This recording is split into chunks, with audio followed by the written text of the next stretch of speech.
লাখ টাকা এনে কোমরে রশি দিবেন না যে 3 ঘন্টা ওয়াজ করতে হবে, তখন আর ওয়াজ হবে না। কি হবে? আওয়াজ হবে। তো 3 ঘন্টা পার করতে হবে না? তো বাঘের গল্প, ভল্লুকের গল্প, খরগোশের গল্প সারা যাবে কই? আর এটা করেও মানুষ সেই বক্তাদের যারা কন্টাক্ট করে 70,000 1 লাখ টাকা।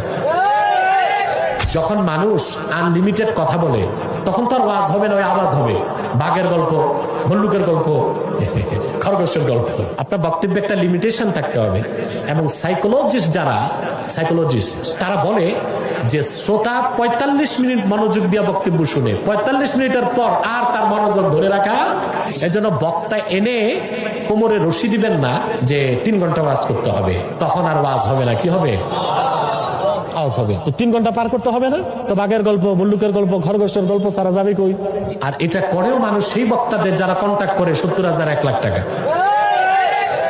একটা লোক সেনাবাহিনীতে চাকরি না নিয়ে ড্রেস যদি পরে সে ভণ্ড, যার ইমান নাই সে যদি নামাজ রোজা করে সে মুনাফিক, আর যার চাকরি থাকার পরে ড্রেস আছে সে হচ্ছে সেনাবাহিনীর কর্মকর্তা। ঠিক কিনা? কিন্তু চাকরি আছে, ড্রেস নাই।